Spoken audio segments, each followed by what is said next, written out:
I had been riding in a taxi for 7 hours already. I left early in the morning from a small town near Boston, wanting to make it in time for lunch.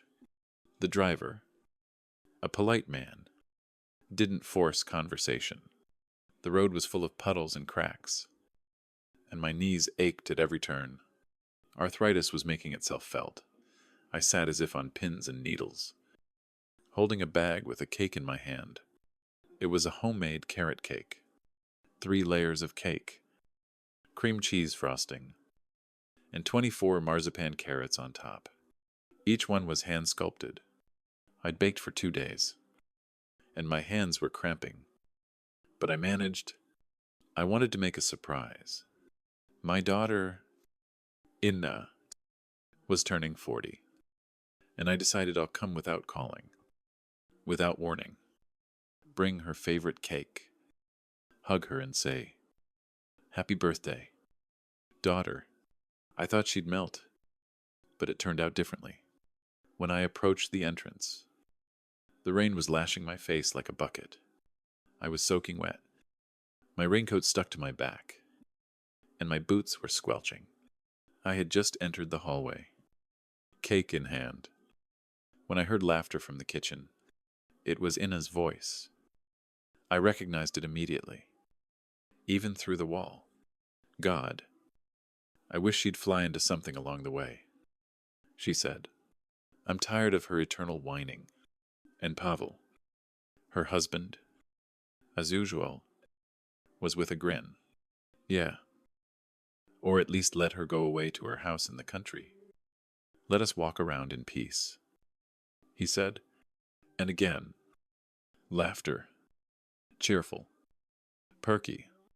I put the cake on the marble countertop, the same one on which I was once forbidden to put hot food. It would spoil the surface. I turned around, said nothing, and left. And now I'd like to start with the backstory. Step by step, in all the details. What happened? Before we continue, please write what city you are from. Enjoy listening. It will be interesting. My name is Galina Kondratieva. I am a widow. I have been living alone for more than 10 years. I beat lung cancer, although I never smoked. That's how it happens in life. I worked in the district library for 32 years. I still remember the card catalogs. The spices at home are in alphabetical order. This is not an obsession. I just got used to order. After the death of my husband, Valerie, a local therapist, I stayed in our old wooden house in a small town called Nagorny. The house is old but warm.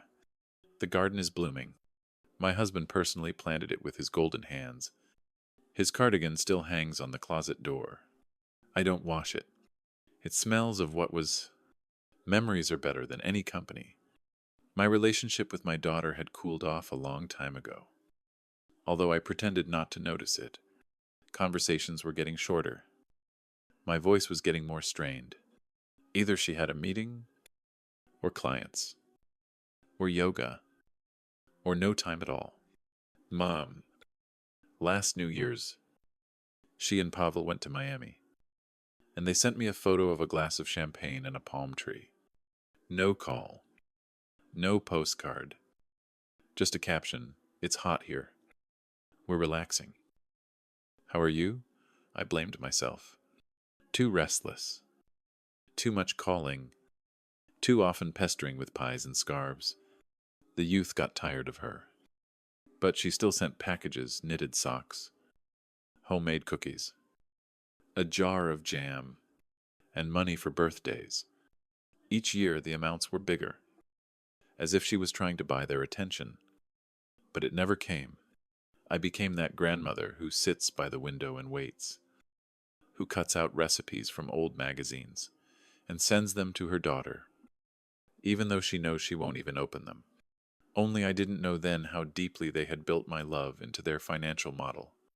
I signed a guarantee when they took out a loan for a kitchen, then for a car, then for a 4-bedroom apartment in Arlington, Virginia, with access to a pool and heated floors.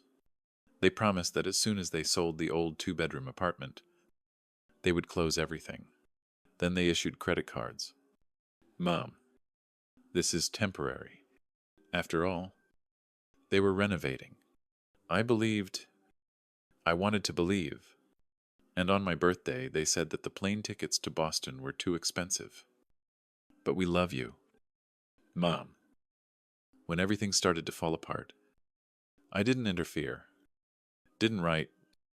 Didn't call. Didn't explain. I simply removed my guarantees. And as soon as I did, their lives began to fall apart. The dominoes I had been placing for years began to fall one by one. And I suddenly realized that strength is not when you endure, but when you finally stop. I baked the cake for 2 days. 3 layers. Icing. Nutmeg. Cinnamon. My fingers don't bend like they used to, but I sculpted each carrot with love. Orange. Neat. With a stem, 24 of them. I laid it out in a circle, like a garden. The recipe was my mother's, and Ina loved carrot cake since she was a child. On her 7th birthday, she said, "Chocolate is boring." On the day of baking, I got up before dawn. I grated the carrots and melted the butter. I stirred the dough with a wooden spoon until my wrist ached. My husband, God rest his soul, always used a spoon to steal the icing. He thought I didn't notice. But I knew. But I didn't interfere. He'd eat it anyway. My neighbor Nina saw me in my dressing gown on the porch this morning. "Are you going alone?" "Well, yes. Who else should I go with? We've lived next door to each other for over 30 years. After the divorce, she moved in with her sister and then came back to her own place. She saw Ina grow up and how I buried my husband. When I was going through chemotherapy, Nina brought me casseroles, cleaned the house, and even cut my toenails when I was really weak. She has a voice like a strict nurse's, but with kindness underneath the grumbling. This time, she even said, "Gal, you're not going to the ends of the earth. Call an Uber and go if you're so drawn to it." And I went, because, probably, I really was drawn to it. The cake was in the bag, like a sacred offering. I even fastened it with a belt so it wouldn't move. Next to it was a thermos of coffee. It smelled familiar, warm and reminiscent. The radio whispered something old, as if from the kitchen, where Valerie and I once danced among pots and teacups. The rain intensified beyond Boston. It flowed down the glass, as if someone up there had decided to wash everything away. The taxi driver, Igor, started talking somewhere near Cambridge, without taking his eyes off the road. These days, young people only know how to take everything to the maximum. They were given headquarters, formalized, issued. How can I get it back? They're not there. My nephew has the same number, and he was a good boy. He looked after my grandmother until she was gone, and then he inherited her. He spent it all in 2 months. Didn't even bury her as a person, but he found the money on her iPhone. We were both silent. I watched the rain spread across the glass, and the trees, gray and stripped, flickered in the dim light of the headlights. And I kept imagining how Ina opens the door, doesn't wait, is surprised, eyes wide, hands to her mouth, like in childhood, when I unexpectedly picked her up from school early and took her to a cafe, somewhere near Providence, Rhode Island. We stopped at a roadside stall. I went out to stretch my legs. An old man in a quilted jacket was standing nearby, selling horseradish in jars. He saw that I was moving with difficulty and said, "You're going to a party. Go ahead. Show them. That's it. I have to get it done." I nodded and thought. But there were days when Ina was really happy. At 6, She squealed with happiness when she unpacked the dollhouse that I glued together out of cardboard at night, hung it by the hinges, and drew frames on. At 12, a cake in the shape of a stack of books, and on top of it, a figurine of a girl with a magnifying glass. Then she read Nancy Drew and detective novels for girls, carrying them around in her school bag like treasures. At 16, this necklace, I put it aside for 3 months, and of course she winced. Well, thanks, but I'm not sure. And then she didn't take it off for 2 years. When everything went wrong, when the calls became intrusive and my presence inappropriate, after Valerie's death, probably. Or when Inna married Pavel and my modest house became a reminder of something simple for her, something she was ashamed of. Or maybe when I got sick, and she first realized that one day she would have to look after me, and it was out of her beautiful schedule. There was very little time left. The taxi driver glanced at the GPS and reminded me, there are still 40 minutes to go. It's all because of these traffic jams. There's an ambulance standing there. As always, in a hurry. There are a lot of NASCAR drivers. And most importantly, why rush? You can always get to the other world in time. He spoke calmly, but I could no longer hear. My lower back ached so much that it seemed I had been broken in half. My neck was stiff. My fingers were rubbing, and I felt like I was stuffed with wet cotton wool. I wanted to stop and not go anywhere. But it was too late. The driver stopped across the street from the house. I thanked them, stood up, holding the door handle. I lifted the bag with the cake with both hands, like a heavy book. By the time I reached their porch, I was soaking wet. My raincoat was soaked through. Water ran down my back and crept into my shoes. The door, as always, was not closed. I walked in. The hallway smelled of roasted rosemary and garlic. Cozy. Festive. But not for me. A wet puddle formed under my feet. I froze, not knowing whether to walk on or leave. Voices came from the kitchen. Inna was laughing. Mom called again. Already the third time this week. And what this time? Pavel asked indifferently. As usual. To chat about nothing. To remind her that she was alone. Make me feel guilty again for living my life. I stood in the hallway with a box in my hands and breathed through a pain that was not physical. It's good that I didn't show up without calling what? Pavel said. Remember, last year, you couldn't squeeze through for 5 days. Yeah? I hardly left the bedroom, just so I wouldn't run into him. And this was the culmination. God. If only she would fly into something along the way. I'm tired of her eternal whining. Yeah. Or if only she would drive away to the Dacha. Let us walk around in peace. They laughed. Their voices sounded light, as if they were discussing someone's forgotten umbrella. And I stood there wet, with a cake, crushed and humiliated. Images floated before my eyes. How I lay with Inna in the hospital with chickenpox. Cooked her raspberry compote. Sat up at night saving school crafts from cardboard. We kept a diary together so that she would not forget how much she was loved. And now she wished me death. And her husband, a man who swore to respect and be there, laughed like a fool. My legs carried me by themselves. And here I am standing in front of them. Inna is cutting a salad. Pavel was stirring something on the stove. When they turned around, they both turned pale. It was instantly quiet. I saw Inna raise her hand to her throat, a gesture she inherited from me. We both do that when words fail us. I walked up to the table. I put the box of cake down, didn't say a word, turned around and left. Mom, Inna shouted. Mom, wait. But I was already outside and walking faster than my knees would allow. Of course, I didn't hold up the taxi. After leaving Inna's house, I simply turned into the yard and turned between the 5-story apartment buildings.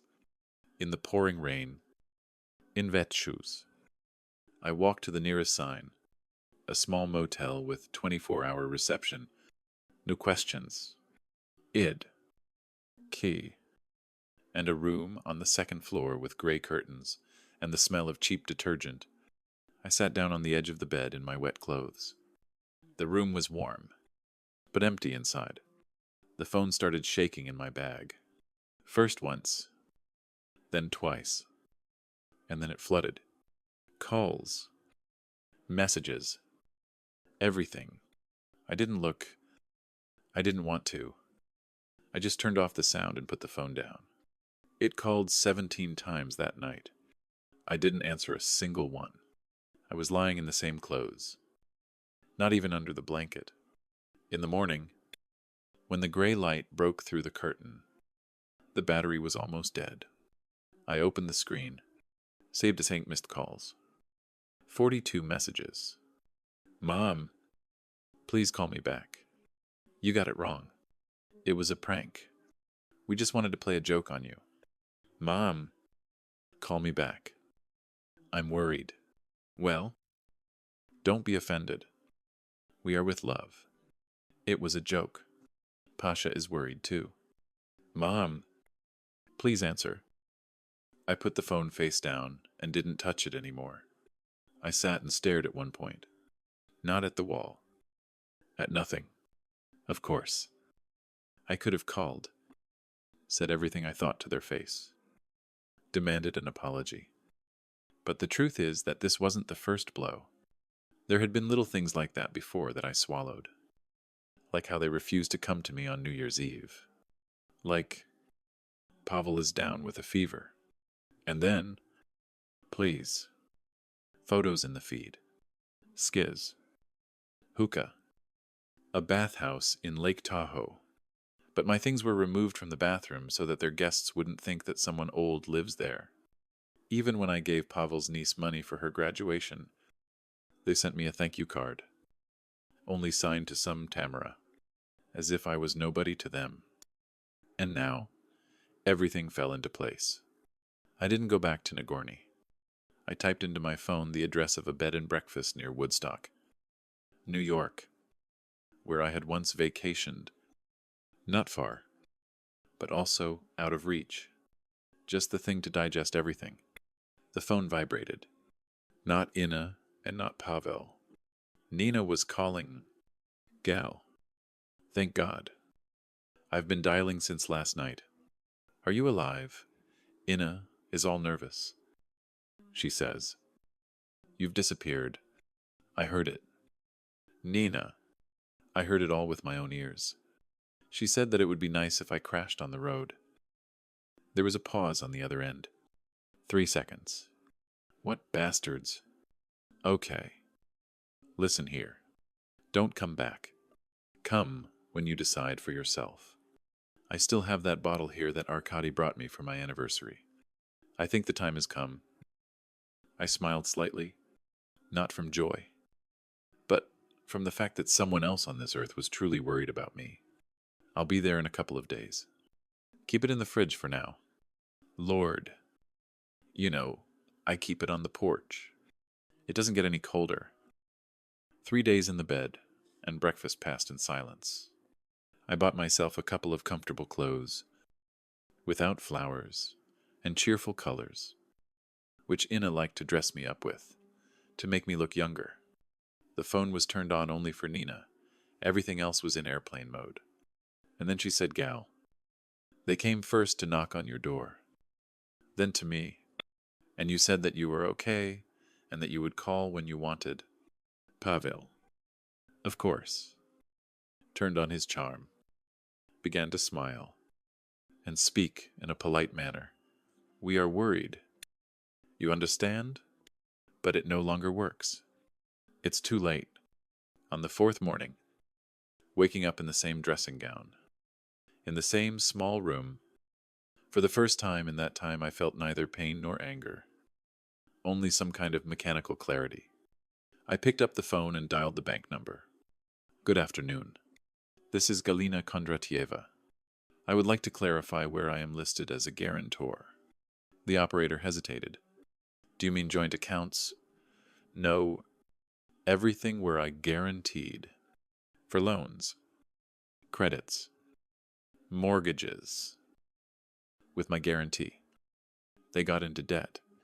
A minute later, I was already sitting with a pen and a piece of paper.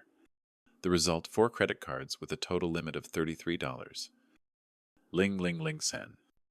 Ling ling ling. 000 rub. A consumer loan for $27. Wu ling ling r. Wu bei. 000 RUB. Issued 2 years ago. And the cherry on the cake, a mortgage on their apartment in Maple Grove, for which I turned out to be the guarantor. When did you open your very first account? I asked, keeping my voice down. In 2016, the last 6 months ago. I remember those 6 months ago. Inna was sobbing on the phone then. Something was wrong with Pavel's business. He was choking on taxes. Clients were running away. I was already taking out my card to transfer as much as I could. And she said, Mom, we don't need handouts. Just moral support. You know, we can handle it ourselves. Of course. Now I understood what she meant. My signature was much more reliable than my money. I disconnected the call and immediately dialed Alexei Ilyich. An old friend, the late Valery. He was our investment consultant about 10 years ago, back when we sold the Rybinsk lot and transferred everything to bonds. Galina, it's like you called from the past. He was delighted. Yeah, from the last one. Alexei, please send me a full list of what's left, what's grown. That same evening, everything arrived. I printed out the settings at the administrator's. The papers were shaking in my hands. The current balance is almost $440. Ling ling ling sit ling. Ling ling ling.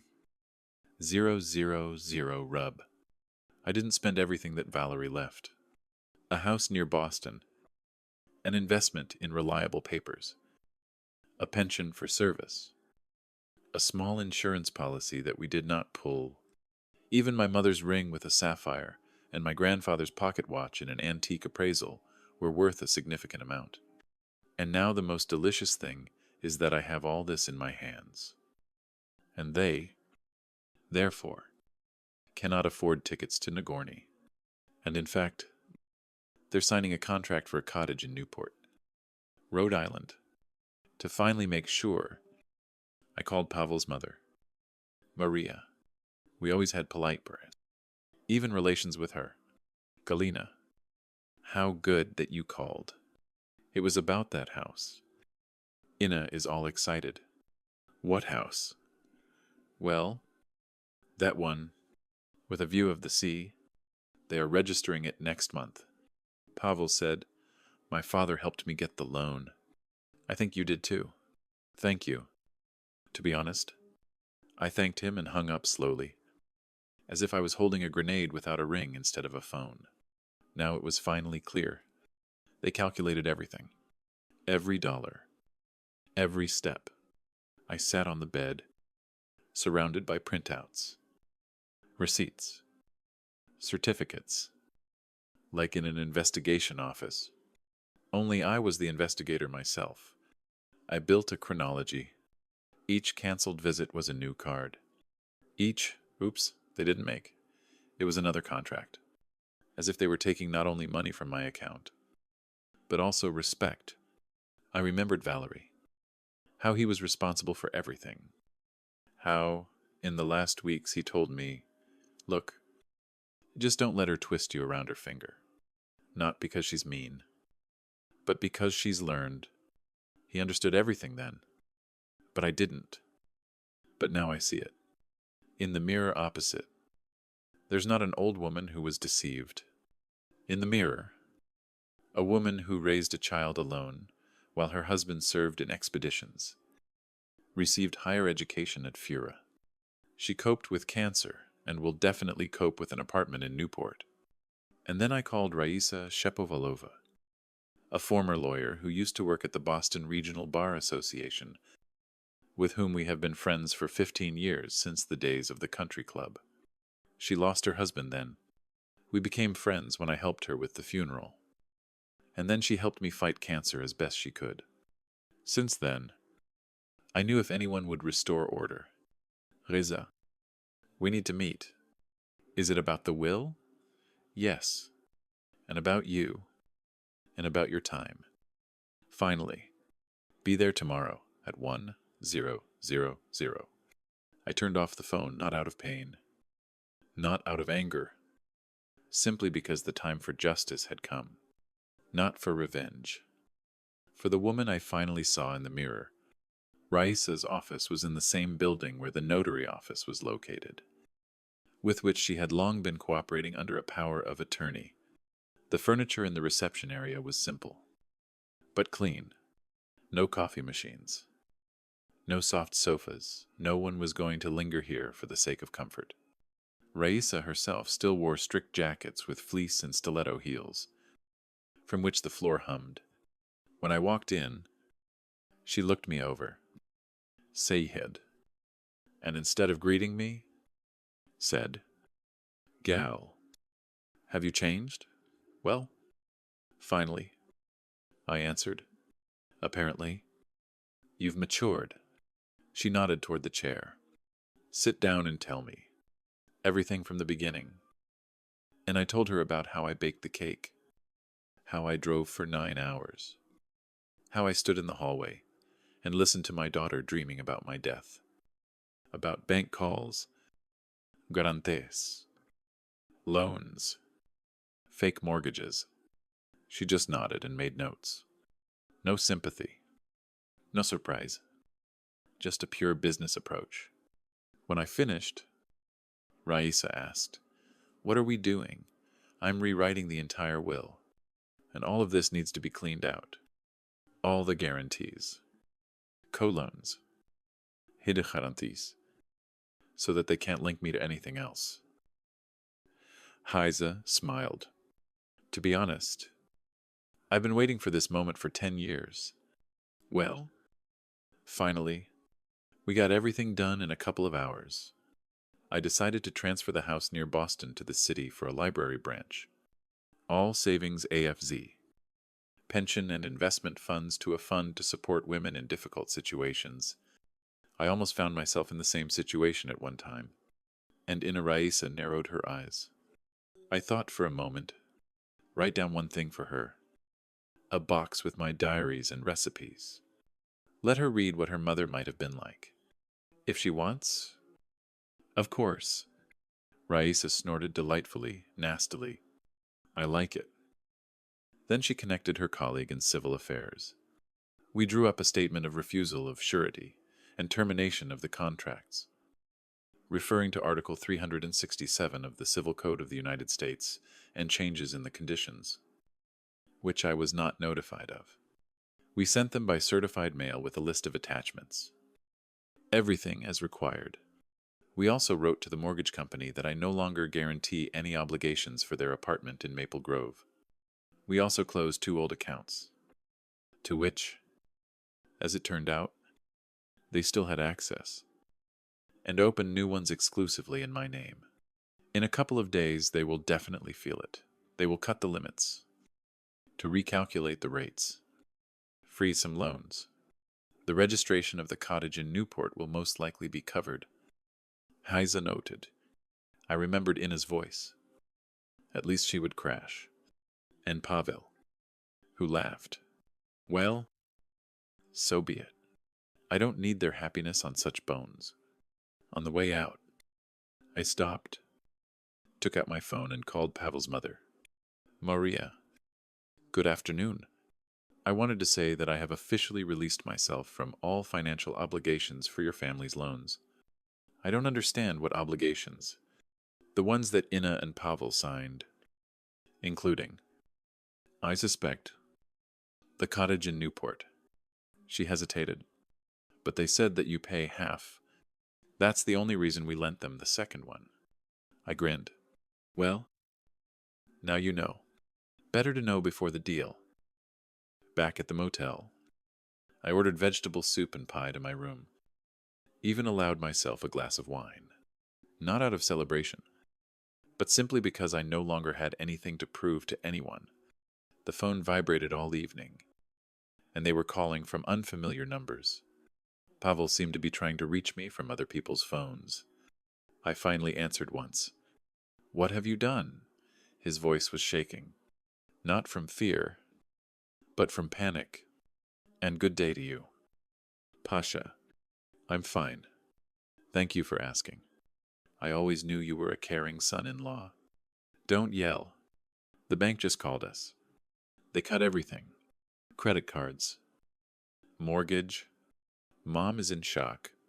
Have you talked to her? I did, and learned a lot of interesting things. Honey, why did you lie to her that I was investing in your Newport? It's just a misunderstanding. We need to talk. Everything you think, you misunderstood. I understood everything perfectly well, and now, thank God, I understand completely. And no more guarantees. No more bills.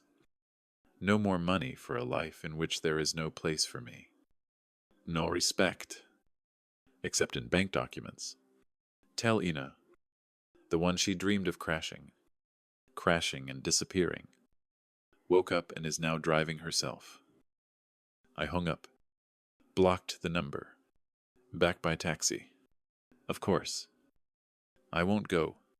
I rushed to Arlington because I was carrying a cake and wanted to make a surprise, so that it would be on time, without transfers, so that they wouldn't dent it, wouldn't shake it. And now none of this matters. I sat in silence for a minute, then went to the reception desk. There was a young girl with kind eyes and tea in a thermos. I asked politely, Girl, do you have a laptop? I'd like to book a ticket to Boston, because honestly, my fingers don't work well on my phone. She nodded, turned the screen towards me, and entered everything she needed herself. I just handed over my ID, the entire compartment, so that she could travel alone, the lower berth as it should be. And when everything was done, she quietly said, You know, I worked in the library for 30 years. So if anything, I'm not that hopeless. I just don't have the strength sometimes. The girl smiled, as if she understood, and wished me a good journey. That's when, for the first time in all this time, I not only sighed, but began to breathe, slowly, evenly, not like a person rushing somewhere, but like someone going home. The train from New York arrived in Boston for lunch. The same 7 hours that recently seemed like torture passed easily this time. Tea with lemon from a plastic cup, and a pleasant silence. No one called. No one got on my nerves.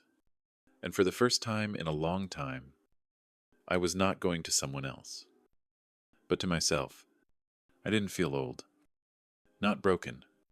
I even forgot about my arthritis in this hustle and bustle.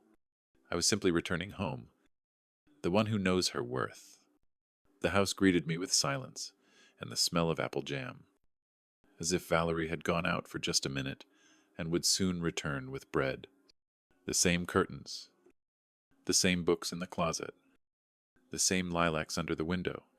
Only, I'm not the same anymore. There were no more illusions in this woman who put her bag on a stool in the hallway. Mojik, as usual, jumped into my arms, as if the week's drama had not happened. And in the evening Nina knocked on the door. In her hands was a bottle of cognac, and her eyes were full of impatience. Gal, finally, yours have been nagging me, she said, sitting down in the kitchen. At first they were anxious, then almost with complaints. Well, spill it. What did you do to them there? I told them everything about the will, about the banks, about the withdrawn guarantees, about that house in Newport that they wanted to buy with my old age. Nina listened silently, only pouring herself a full glass once. Well, Galena, she said finally, now you're a real witch. In the good sense of the word. A smart witch. Valerie would be proud of you.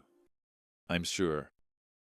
On the third day, when I hadn't answered any calls or messages, a letter appeared in the mailbox. The envelope was cream-colored. The handwriting was recognizable, to the point of creaking in the teeth. Ina decided that if her texts were lost in the air, then a handwritten letter the old-fashioned way would definitely work.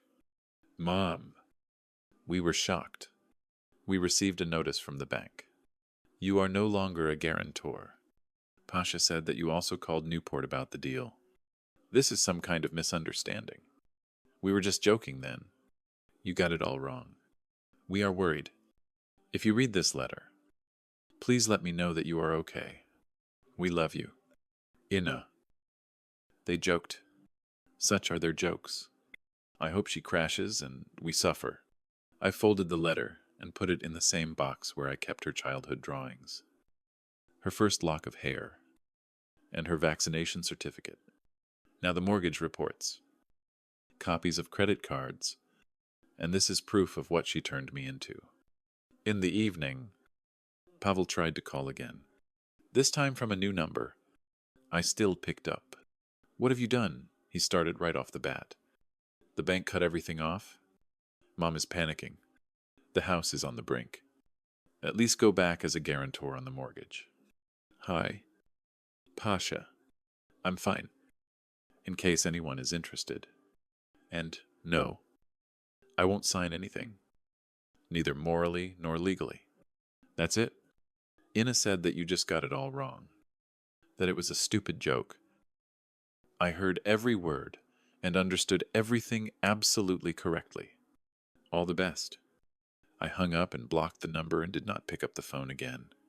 From that day on, letters and messages began to arrive in batches, sometimes with requests, sometimes with reproach, sometimes with "we love you." Even some of their friends from prosperous young families began to write Galena. But hang in there. Maybe it's age-related. You'll soon hit your 70s. Confirmation. The guarantee has been terminated. Then came notifications from the other creditors.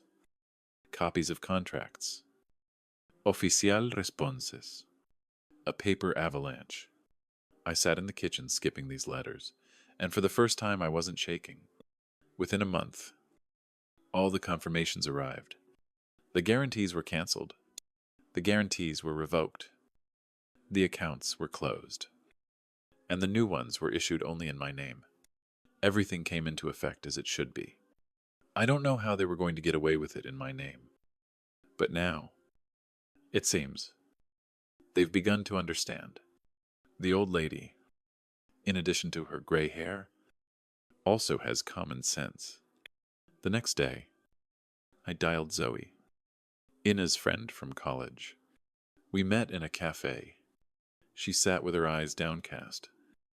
But she came anyway. Thank you for coming. Zoe, I said, I'm not angry. I just want you to hear something from someone other than them. Zoe nodded, as if apologizing for someone else's sins. Ina says you're upset with her. That it's all because of words spoken in the heat of the moment. In the heat of the moment? That's not right. She expressed hope that I'd crash on the highway. Do you think this is normal? And her husband sits next to her and laughs. And they also pinned all their loans on me. That's what close people do. And they also asked Pavel's parents for money, hiding behind my support. Zoe was silent. It was the most honest thing she could do. I'm not offended. Zoe, I just want you to know the truth. I took an envelope out of my bag and put it in front of her. This is an invitation. I'll be 70 inches a month. Come. Just one condition. That they don't come to my house anymore. Zoe took the envelope without looking me in the eye. And I felt neither anger nor pity. Only peace. This truth, spoken out loud, put everything in its place.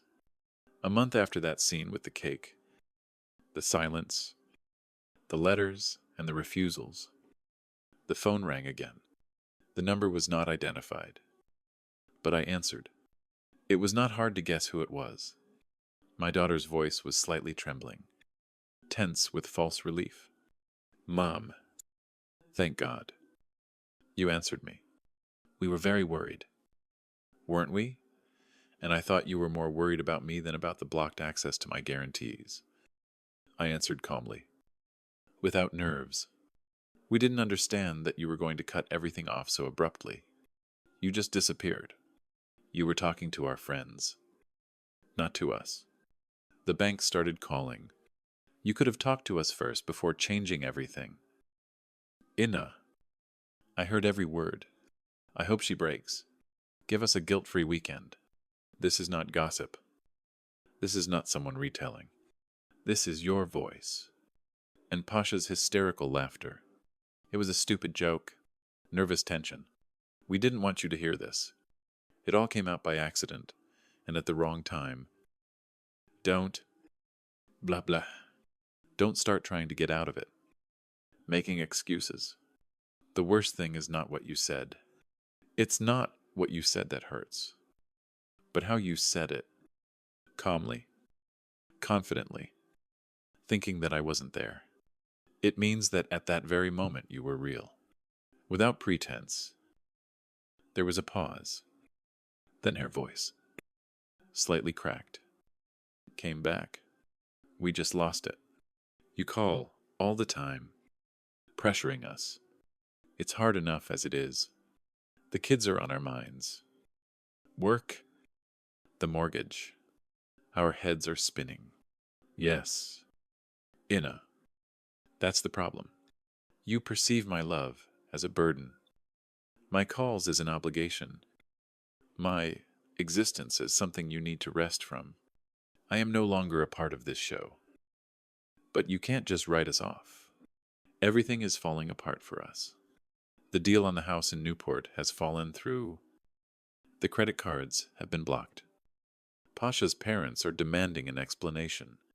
Why did you drag them into our family affairs?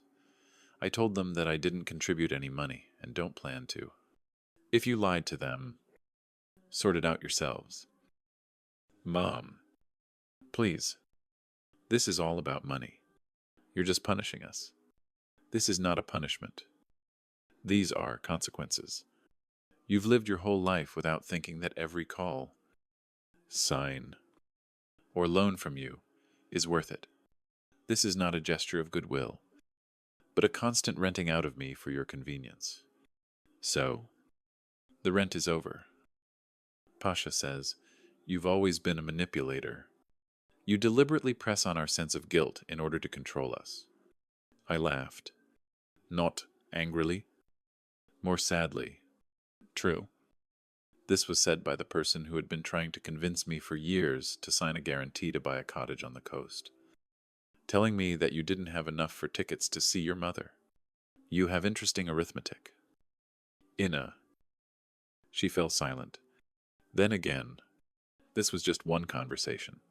Why are you throwing everything away? Because of him. I'm not throwing everything away. I just don't play by your rules anymore. You want me to stay your mother? Fine. But then start with the truth. Admit that you meant it. Not as a joke. Admit that you used me. And stop expecting me to go back to the role you created for me. What if I say I'm sorry? That I apologize for what you heard? That's not an apology. That's bargaining. I give you my word. And you give me your signature on the mortgage. It won't work. I'm not your ATM anymore. Not morally. Not legally. Then it's over. It's more important for you to prove that you're right than to just remain my mother. Inna. I have always been your mother and I still am. But now I am a mother who knows her worth. If you ever want to talk not about the house, not about loans, but about us simply as a daughter and mother, you know where to find me. But just don't start the conversation with the phrase sign. I pressed end call, without trembling fingers, without pain in my chest, without doubts, with only one feeling that I finally told the truth and was not afraid that I would be betrayed for it again. Spring came unnoticed to Nagorny. While I was sorting out the will, the courts and the banks, the maple tree under the window, the very one that Valerie planted, put forth buds. The leaves, still soft, like the skin of a newborn, reached for the sun, and I looked at them and suddenly realized that last summer I hadn't weeded a single bed. I was too busy trying to save a relationship that existed only in my head. This year I decided to plant tomatoes again, maybe even strawberries. Nina has been praising some Polish remontant for the third year already, urging me to try it. She says, I think it's really time to take root and last, for many years. At 70, it's not too late to grow something that will please not only you, but everyone around you, if the right people remained nearby.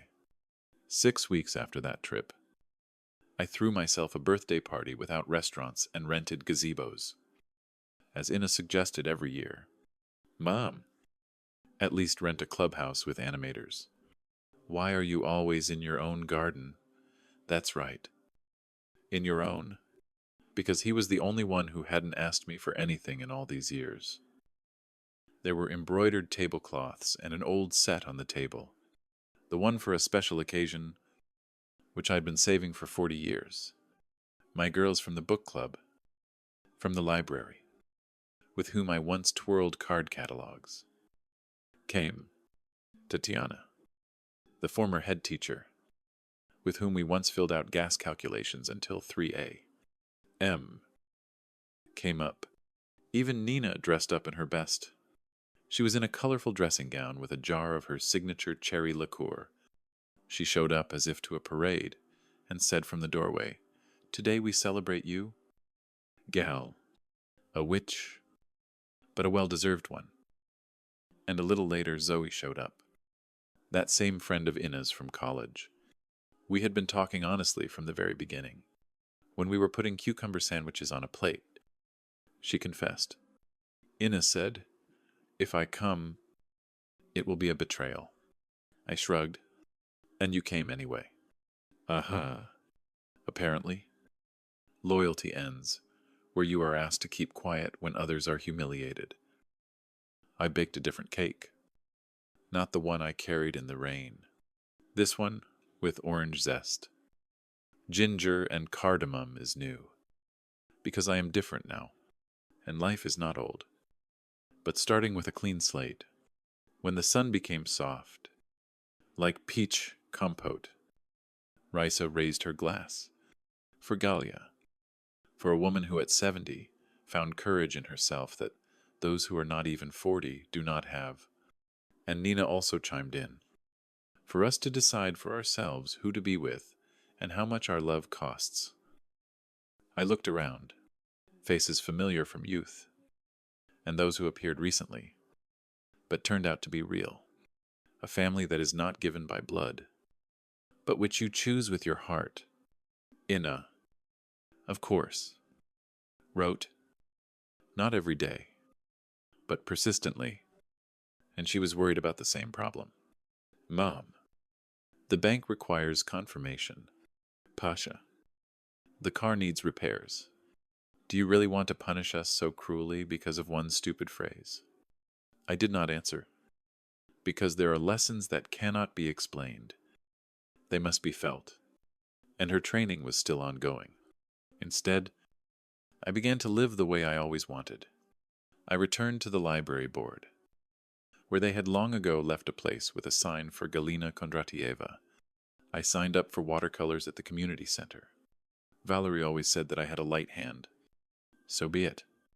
And I also volunteered at a women's crisis center near Boston. Once a week, I consult. We write resumes. We prepare for interviews. But most often I just listen. There are different girls there, but many are like Ina or like me, only without support. You are not like other grandmothers. One said once, it's as if you understand what it's like when a person seems to love you, but it still hurts. I have such experience, I answered. Their stories are like a mirror, different in form, but the same content.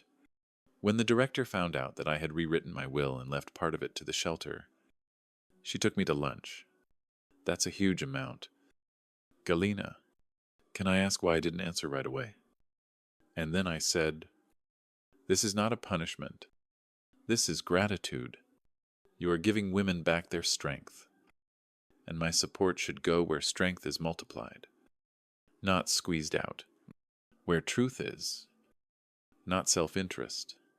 She simply nodded. And you know, that was the first time I understood that I no longer take offense. I don't get angry. I chose my life and those with whom I want to share it. By autumn, the days had settled into their usual rhythm. I started waking up early again, brewing strong tea in an old teapot, writing lists in a notebook. Like in my youth, I planted those same strawberry bushes that Nina advised me, and a couple of rows of tomatoes. I also signed up for a Nordic walking group for pensioners. We gather every Sunday in the park, march with sticks, as if we were going to the Alps, and then drink tea in thermoses. For my birthday, I received a postcard from Inna, a factory one, with the health of happiness already printed. There was a gift card to some chain restaurant enclosed. No letter, no line from me. I replied with a text. Thank you. I received it. And that's it. The distance is maintained. Warmth, but without capitulation. I learned from Maria that Pavel and Ina moved to a smaller apartment. Pavel got a part-time job. Without my support, they had to cut expenses. Ina even put her share in some commercial real estate up for sale, which she had previously called empty nonsense. It's not that I was happy, but it was probably the first adult feedback from life that my love couldn't give. And then Zoe called and said briefly, Ina is pregnant. 3 months. I sat with this news for a long time. It seemed like nothing terrible. Even joy. But inside there was a jumble. Joy. Anxiety. Fatigue. Granddaughter. I once dreamed that I would become a grandmother, but now I imagined it all completely differently. A week later I sent a real postcard, without a text or WhatsApp, on thick paper with an old drawing. Inna. I heard the news. A child changes a lot, sometimes by his arrival, sometimes by his absence. I wish you to gain wisdom, what is really important in life. If you ever want to talk sincerely, not about debts and need, but about you and me, my door is open for you. There was no answer, and I didn't expect it. Some seeds take a long time to germinate. If they germinate at all. Time passed. I was preparing a shopping list for a modest autumn dinner. I planned to call Nina. A couple of girls from the walking group and the library volunteer. The phone rang from an unfamiliar number. I wouldn't normally take it. But something clicked. Galina. This is from a private clinic in Arlington. Your daughter, Inna, was admitted this morning with bleeding. She asked to call you specifically. She's fine. Stable. We'll keep her under observation until tomorrow. Her husband was away, and she asked me to tell him she was sorry. But she only said if you really meant the words on that postcard, tell him I'll be there this evening. This trip was nothing like the one 6 months ago. No rain, no cake, no desire to prove anything. Just the road, the November sun, and clarity. Inna was lying on a hospital bed. An IV drip was nearby. The light was dim. The walls were gray. She looked up and said quietly, You came, you asked me to. Here I am. They were silent for a long time. Only the noise of the IV and the distant steps of the doctors. Then Inna spoke. I go to a therapist now, she said suddenly. On Mondays and Thursdays. I didn't laugh, although I was close. A year ago, she would twist her finger at her temple when she heard someone heal with words. And now she does it herself. At first, just to cope with stress. After everything collapsed with the house in Newport, and then I discovered more. I realized that the problem was deeper. We talked about you, about why I was offended by calls, irritated by your care, why I allowed myself to say those terrible words. She looked up. A is unafraid. Simple. Real. I was angry at you for staying when Daddy didn't. For taking care of me when I wanted to be independent. For reminding me of the simple life that I was embarrassed about when I tried to be above it all. For the fact that you simply loved me. And I couldn't accept it. I just didn't appreciate simple things then. I nodded. The words didn't come right away. You're not asking for forgiveness. Inna, you're asking for understanding. And I hear you. I'm not asking for money. She added quickly, no guarantees. No help. I just want to try to restore our relationship so that it happens before the baby comes. I took her hand, the warmth of her skin, the trembling of her fingers. Everything was sincere. We didn't decide everything that day, but it was a start. Inna and I established unspoken rules. Tea in the middle. No mortgage. No complaints. No pushing. Just simple, human conversations. About life. About the garden. About recipes. Pavel kept his distance. It was obvious that he was having the hardest time of all. His usual charm no longer brought benefits. But he tried, at least for the sake of the child they were expecting.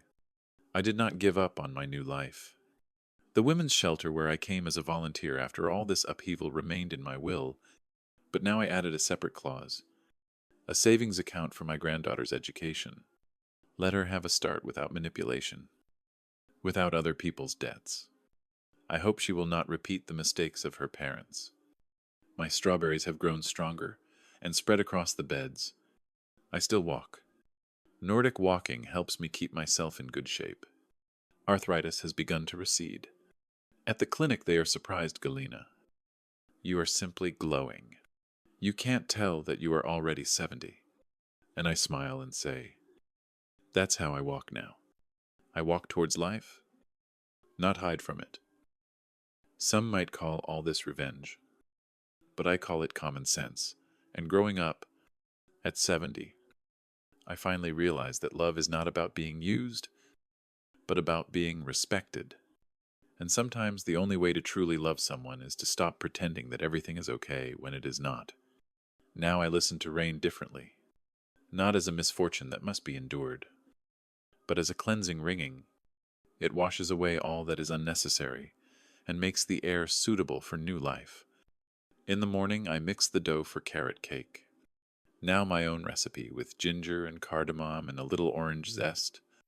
And suddenly the phone lit up with a message from Inna. There was a black and white ultrasound and one short phrase. This is your granddaughter. She has your nose. I ran my finger across the screen, as if stroking it, like a window into tomorrow, which I did not hope to get into. Then I wiped my hands, closed the oven, and took a notepad. To finish the recipe, we will not decide everything in a day. But maybe the one who is born will grow up in a family where truth is more important than decency, where love is not a cover for duty, but a support, and if she ever gets into trouble, let her just take some sticks, go outside, and walk step by step towards herself. Story 2. My daughter took my country house and simply gave it to her husband's relatives. She said, it's theirs now. You have no right to come there. I just nodded and smiled. But when they came to move in, what they saw shocked them to the depths of their souls. I'll tell you everything in order. Before I get to the story, I want to thank you for your continued support. It really means a lot to me. If you like our stories, please subscribe to the channel. It would be great if you could tell me what city you're watching from. Now let's get to the point.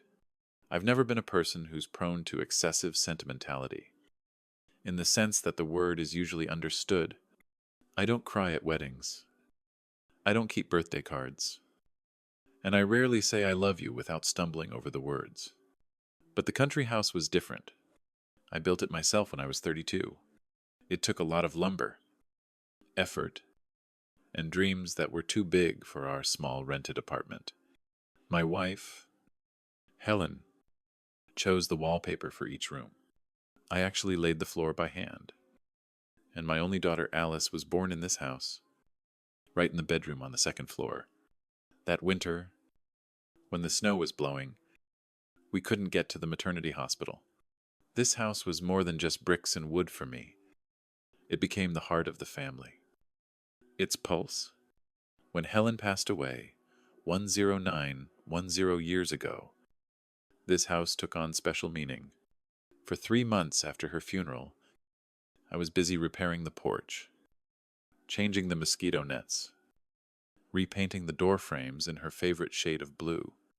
I told myself that it was just leaving, but in reality it was longing for her.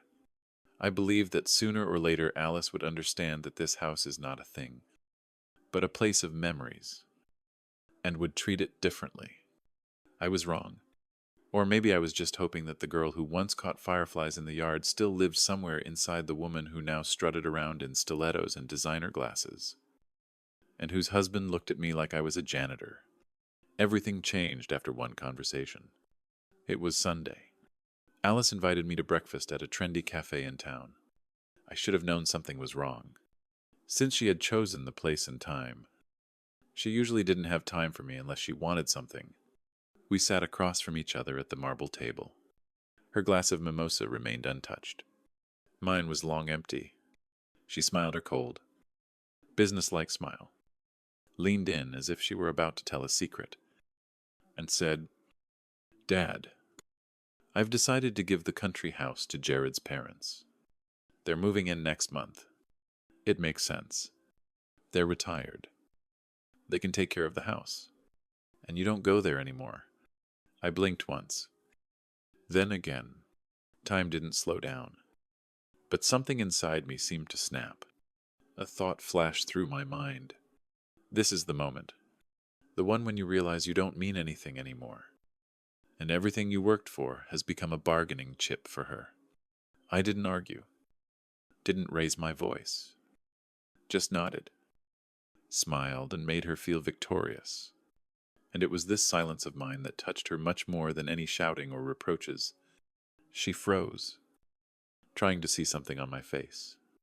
"You don't mind, do you?" I took a sip of coffee, looked her straight in the eye, and said, "If that's what you've decided, so be it." On the way home, I deliberately rolled down the window so I could feel something. The wind, the dust, the pain. Everything except that dull, cold emptiness creeping across my chest. Alice didn't ask me. She just presented it as a fact. The house was not hers by right, and she knew it perfectly well. But she said it as if she had every right to dispose of someone else's. Such a sense of ownership does not arise overnight. It is cultivated over the years. And this was only my own miscalculation. After my wife's death, I gave my daughter everything. I did not interfere with her grief. I paid for her education, her wedding, even the down payment on the apartment. I was quietly hoping that one day she would look back, see all my efforts, and appreciate them. But in the end, she just traded the only place where my memories still lived.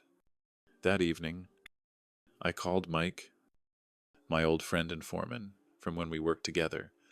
Mike always spoke plainly, as only true friends can. "You knew it would be like this. You made it clear to her that she could do anything." He was right. Alice always thought that if I kept quiet, Then everything was allowed, and I kept quiet for too long. But here's what Alice didn't know, and what I didn't think it necessary to talk about. Over Eggs Benedict and her feigned importance, this house was not hers, because it no longer belonged to me. I sold it 2 months ago, quietly, without unnecessary noise.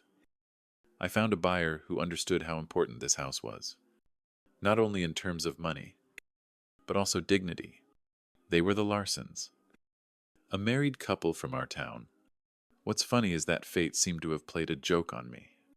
The Larsons turned out to be the parents of that very Natalia, Alice's former best friend, with whom they had a major conflict due to an unsuccessful business deal. Scandal. Lawsuits. A breakup. After that, Alice became an unwanted person in many of the circles where she had once shone. Yes, I did sell the house to people I could trust, and perhaps whose presence could have been a good lesson, but I did not do it out of revenge. As many will never understand, I was simply tired. I was tired of being a stepping stone for my daughter to conveniently step over. I was tired of seeing her treat me like I was some ancient artifact that needed to be tolerated as long as it was useful. The country house was the last thing I had truly managed myself, and I wasn't going to let Alice take it like a trophy at yet another meeting. Not this time. That evening, I sat on the porch, watching the sun slowly sink behind the trees, casting long shadows across the lawn. And I thought about Helen. I wondered what she would say if she saw all this. Maybe she would scold me for not talking to Alice sooner.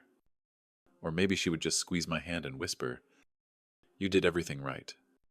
Either way, I could feel her near me, in the light breeze, in the creaking of the swing on the porch. I didn't know how Alice would take it when it all came out. But I knew one thing for sure. I didn't smile anymore, to avoid a scandal. This time I smiled because I had regained my right to choose.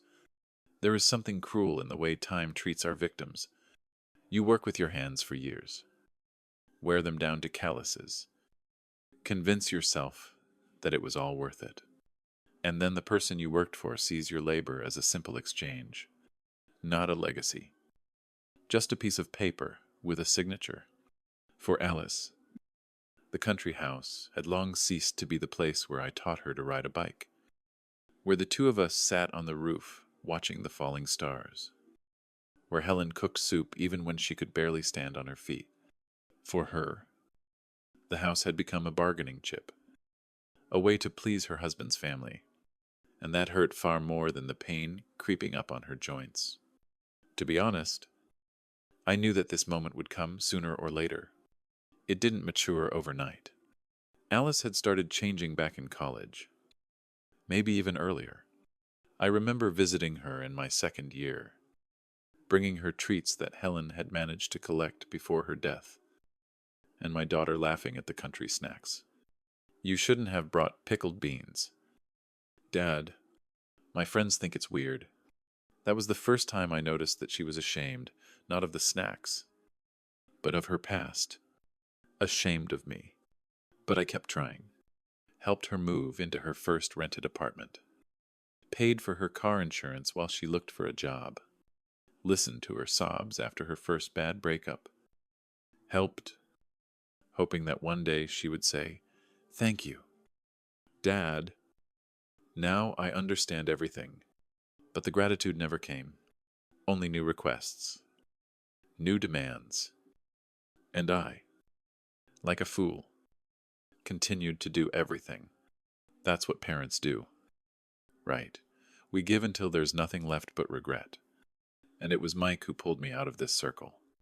One day he dropped by unannounced, as always, with a pack of beer and a whole bunch of his opinions. She's not a little girl anymore.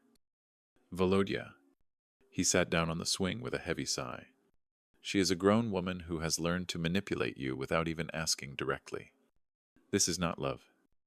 This is spoiling. I did not argue because I knew he was right. I just did not want to admit it to myself before. And that conversation with Mike became the final point.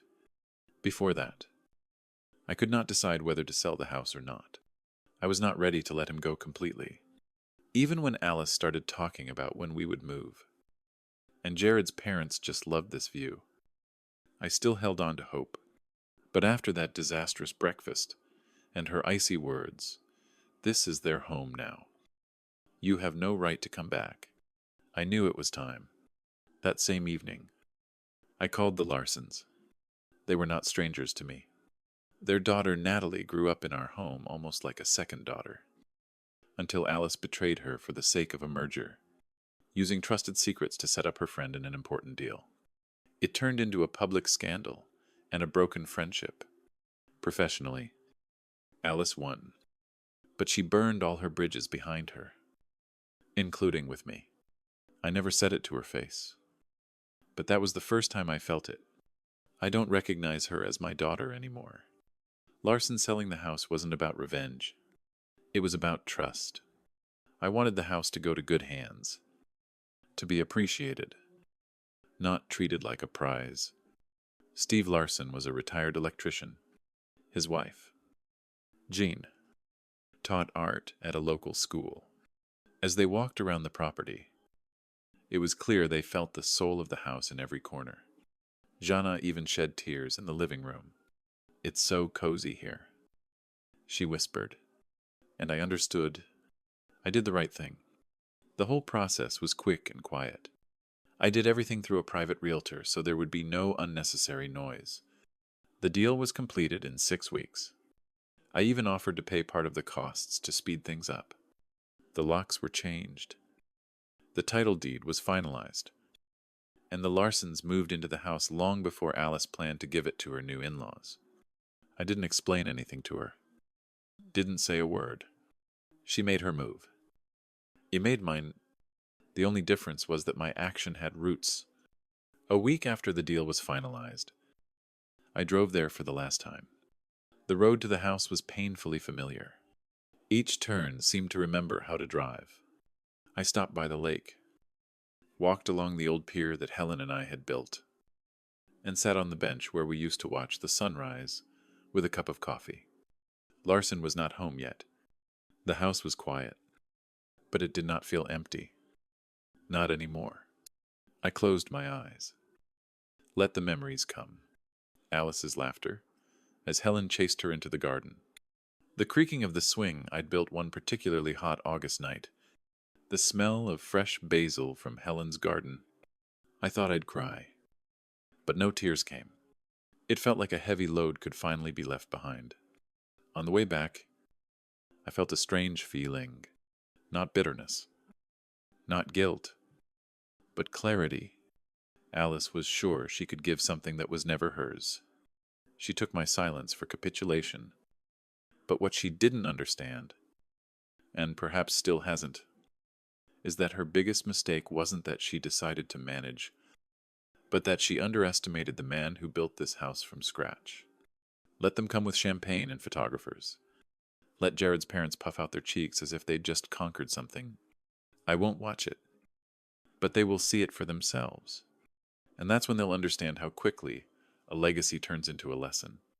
The sun was almost behind the hills when I got the call. I was sitting on the porch, finishing my cold coffee, watching 2 sparrows squabble over a bird feeder. The phone vibrated once, Alice's name flashing on the screen. I ignored it. A second. A third time. I ignored it again. The 4th ring was accompanied by a message. "Why is someone in our house? Call me back. Urgently." I didn't react right away. I just stared at the screen as if I had received a message from a stranger. Our house? 2 words. 9 letters, and so much right to someone else's that it took my breath away. I took a last sip of coffee, leaned back in my chair, and let the wind carry away the silence. I already knew what had happened. I had foreseen this outcome weeks ago. I saw a storm coming, and here it was. Right on time. The Larsons moved in 2 days earlier than they planned. They wanted to settle in quietly. Before the big move, we agreed. I wouldn't make any farewells or big scenes. No keys in hand. Just a clean break. I warned them right away. Alice still thinks she can run the place. They promised not to make a scene if they bumped into her. But I still changed the locks, replaced the gate cat, and hired local security. Not out of paranoia, but out of experience. People do stupid things when the illusion of power is taken away from them. And Alice had built her entire life on the belief that everything that was mine was hers by default. She called again. I finally answered, to put an end to it. What was going on? Her voice was sharp. Hysterical. Like cutting plaster. There was someone inside. Jared's parents were sitting in the car like idiots. And some security guard was telling us to leave. I didn't raise my voice. I didn't give in to her panic. Because the house wasn't yours and it wasn't theirs. I answered calmly. I sold it. There was silence on the other end. Just her ragged breathing. Then an explosion. What are you doing? When are you even kidding me? Why didn't you tell me who did you sell it to anyway? You have no right to be indignant. I answered calmly. You said it yourself. You no longer have the right to come back.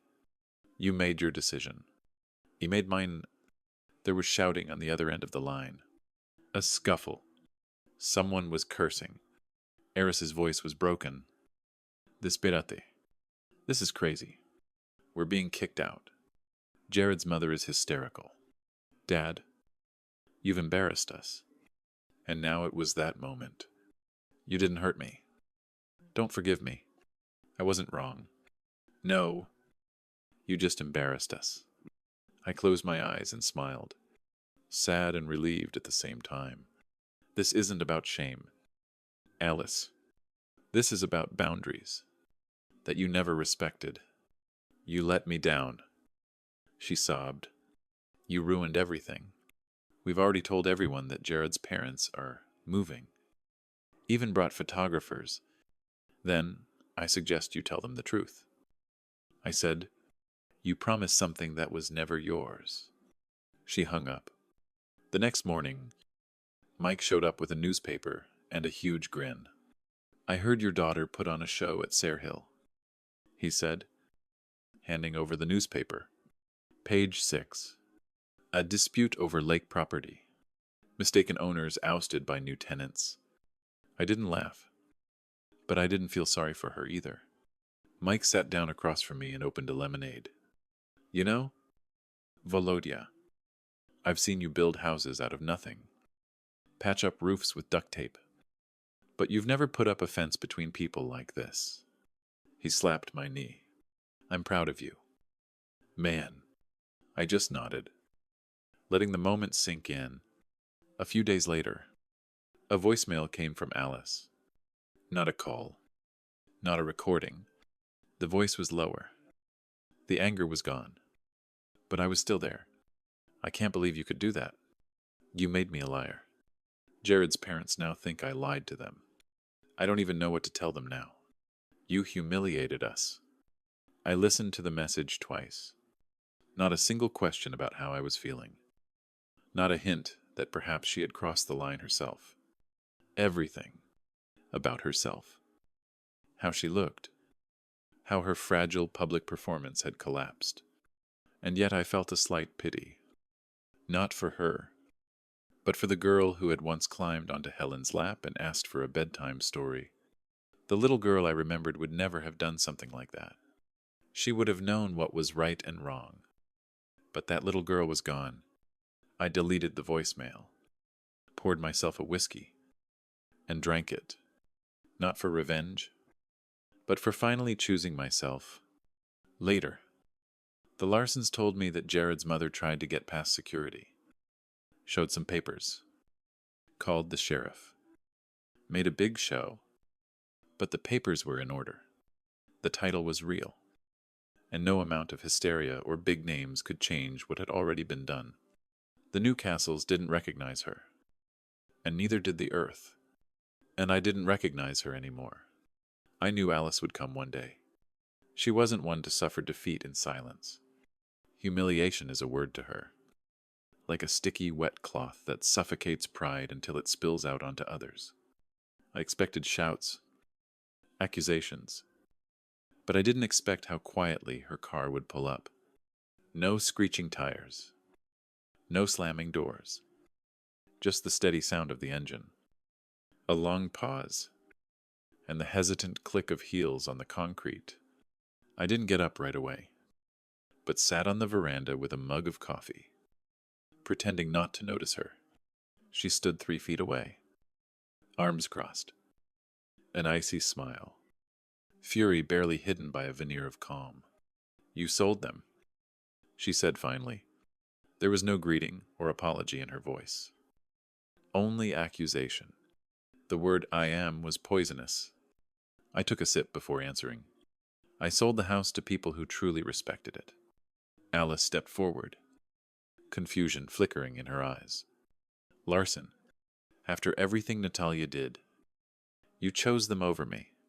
I carefully set the mug down on the table next to me, as if it would protect me from the weight of her anger. "No," I replied calmly. "I chose them over the version of you who decided to have control over something she never deserved." She seemed to flinch, as if I had struck her. She blinked rapidly. "You're my father. You're supposed to be on my side." I let the words hang in the air. It was hard and unpleasant. Being your father doesn't mean I approve of everything you do out of selfishness. Alice's voice shook. I was doing this for my family. For Jared's parents. They needed a home.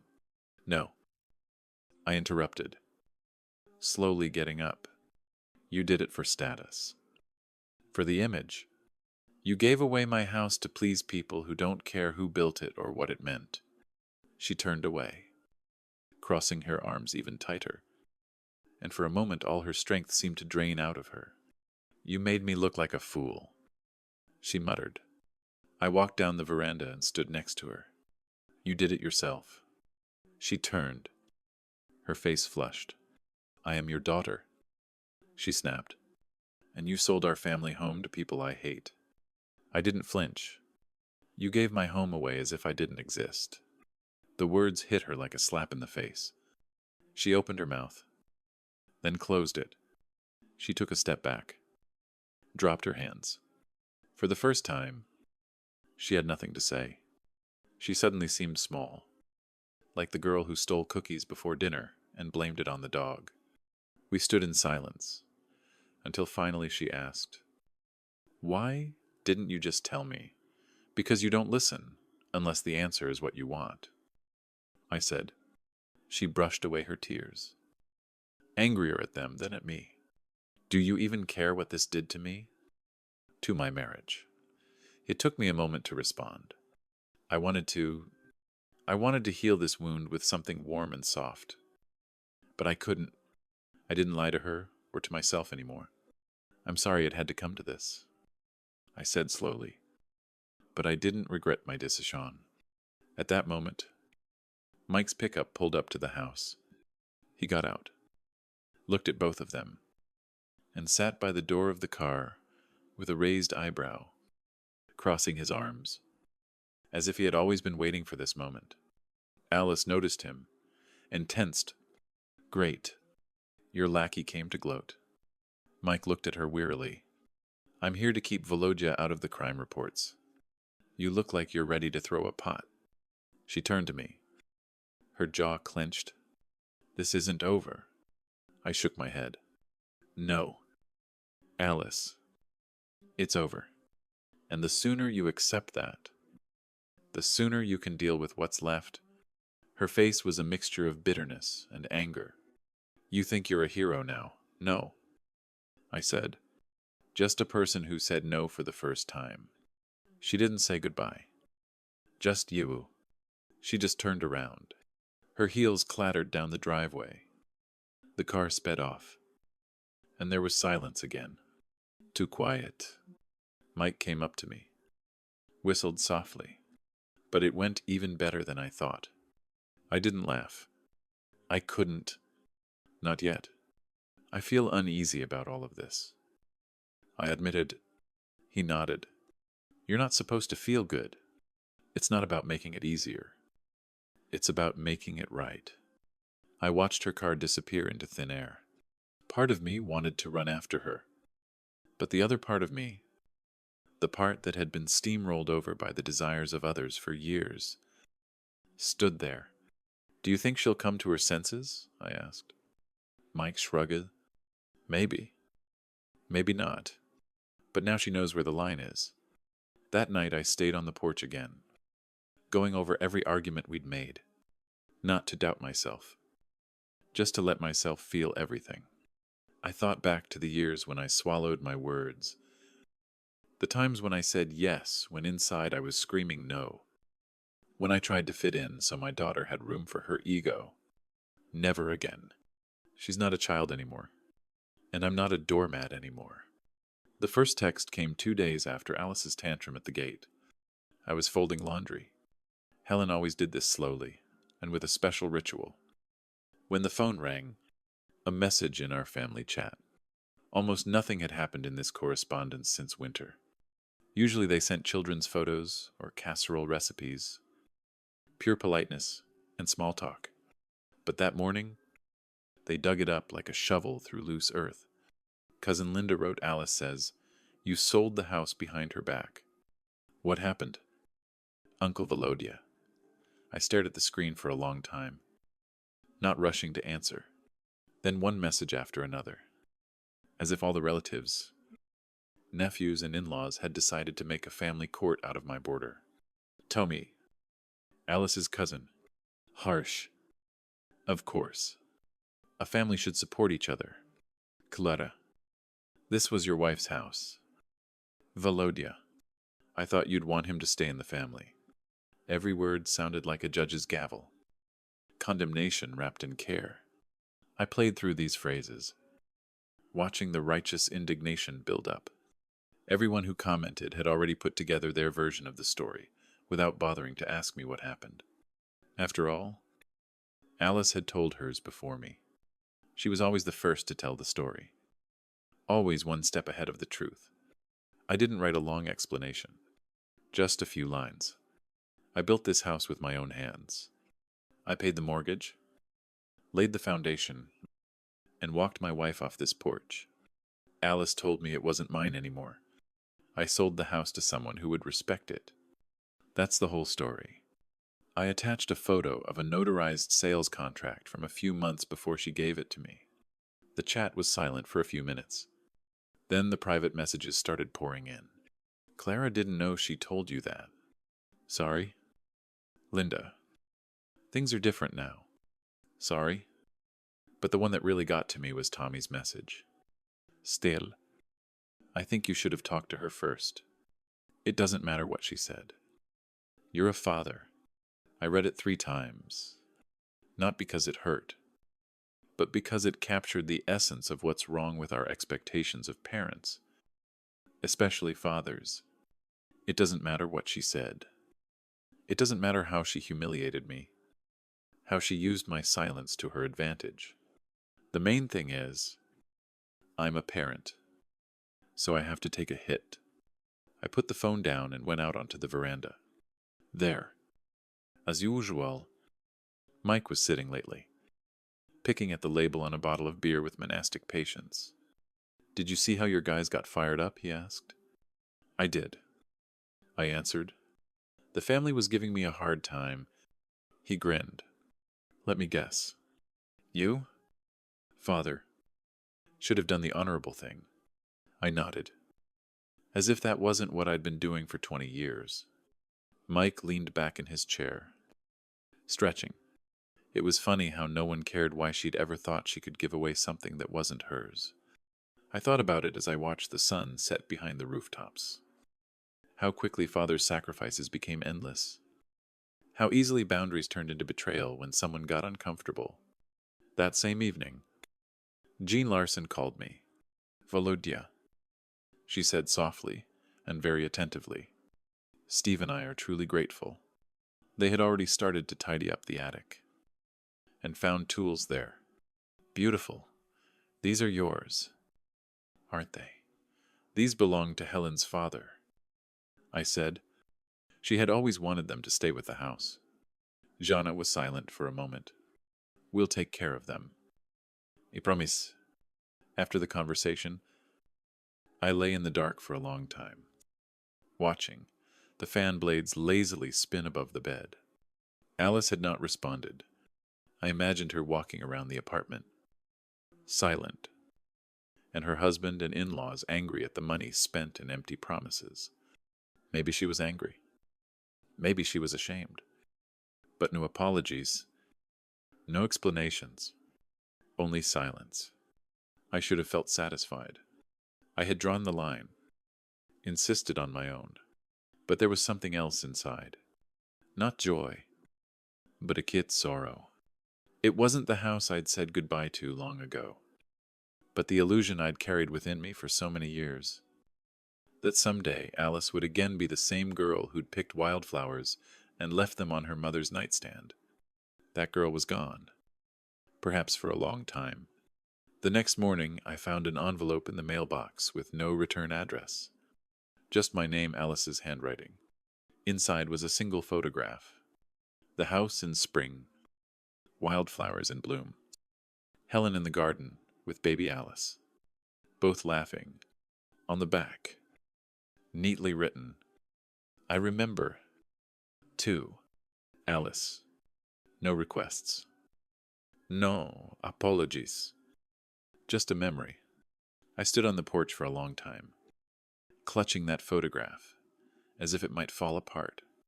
Maybe that was her little gesture of reconciliation. Not a plea for forgiveness. Not a surrender. But a simple confession. A thin crack in pride. A brief moment of honesty. I didn't need more. Not now. I had already come to terms with my choice. But I still brought the photo into the house and hung it on the refrigerator. Home was gone. The battle was over. And the silence settled like dust on forgotten shelves. I began to wake up earlier. Not because I was in a hurry, but because I loved the morning, when the whole world was still asleep and demanded nothing. There was something sacred in that early peace, with the ticking of the kitchen clock and the hum of the refrigerator. I used to be afraid of the morning after Helen's death. I tried to reach out for her hand, but found only a cold sheet. Now I just breathed. Inhale. Exhale.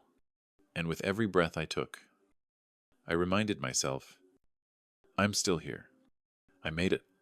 Since she'd received the photo, Alice hadn't called, written, or left a voicemail. Just that silent confession in my inbox. Like an olive branch cut from my memories. And honestly, I didn't expect anything more.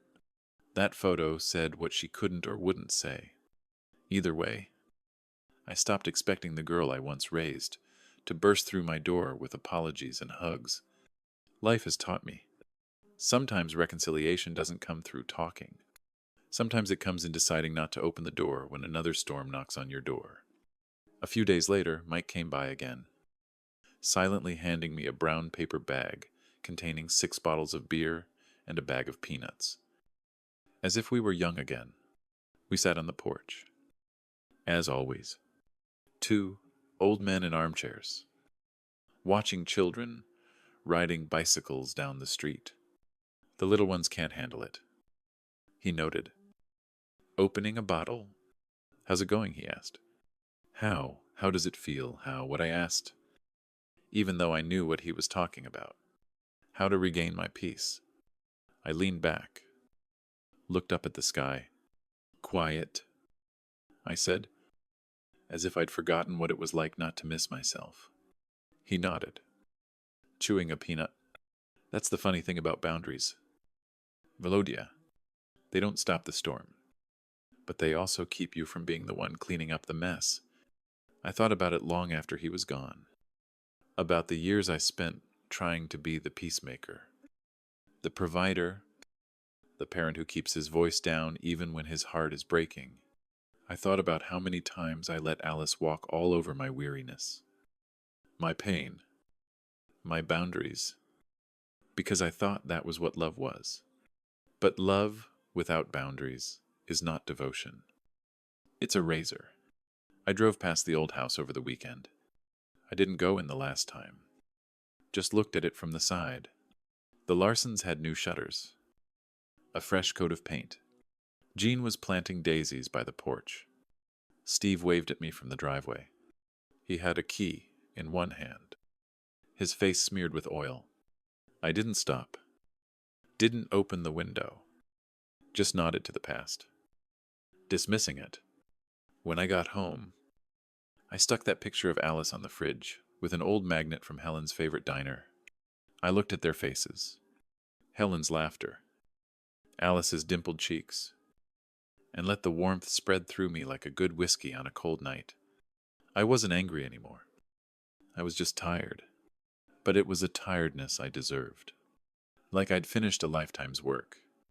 But I've finally laid a solid foundation. If Alice called tomorrow, I'd answer. But I wouldn't apologize. I wouldn't pretend like nothing happened. I'd listen, but only if she no longer sounded like she had to. Because the truth is this. Sometimes, loving your child means walking away from the version of them that hurts you over and over again.